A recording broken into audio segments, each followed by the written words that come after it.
হরে কৃষ্ণ। সবাই কেমন আছেন? নৃসিংহ চতুর্দশী মহোৎসব কি হ্যাঁ, জয়। নৃসিংহ চতুর্দশী কারা কারা আপনারা নৃসিংহ চতুর্দশী করেছেন অতি অবশ্যই জানাবেন। কারা কারা একাদশীর অবশ্যই আমার আজকের প্রণাম দিনে নেবেন। তারা আমাদের বাড়িতে বাবা মা তারাও করেছে। জানাবেন। আমরাও কারণ চেষ্টা নৃসিংহ করি চতুর্দশীর দিন দিন একাদশীর পালন করার, মানে আমরা নৃসিংহ চেষ্টা করি চতুর্দশী আমার যখন বাড়িতে হয়, বাবা মা করে তো তাদের আমাদের দেখে বাড়িতেও হয়েছে। আমরাও আর আজকের inspire দিনে হয়ে আমরাও হচ্ছে নৃসিংহ চতুর্দশী এটা মানে করার অনেকেই চেষ্টা করি একাদশীর প্রসাদ ভগবানের পায়। জন্য। তো আমরাও সেটা তো পেয়েছি। একাদশীর প্রসাদ আপনাদেরকে আজকে অন্যরকম দেখাতে একটু চাইছি বানিয়েছি একাদশীর ভগবানের প্রসাদ জন্য। কি। অন্যান্য প্রসাদও হয়েছে, একাদশীর কিন্তু মতোই, মানে এটা হচ্ছে একাদশীর যে স্পেশাল। আমি প্রসাদ পাওয়া আপনাদেরকে হয়, তো দেখাচ্ছি আজকে স্পেশাল রেসিপি সেটা বানিয়েছি হচ্ছে ভগবানের জন্য। এটা হচ্ছে তো বলুন সেইটাই কি আপনাদেরকে গেস একটু করতে দেখানোর পারবেন। জন্যই আপনাদেরকে, মানে হ্যাঁ, ভগবানকে দেখে তো অনেকেই দিয়ে দেওয়া ভাবছেন হয়েছে। সুজির তো হালুয়া, সেই জন্যই নৃসিংহ দেখানোর চতুর্দশীর জন্যই এটা দিন ভিডিওটা একাদশীর বানানো। প্রসাদ পাই, তো কিন্তু এটা সুজির অনেকে হালুয়া গেস কি করতে পারছেন খাচ্ছে। কি।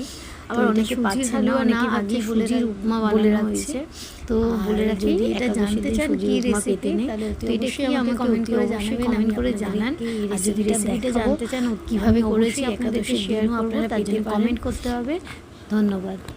ধন্যবাদ।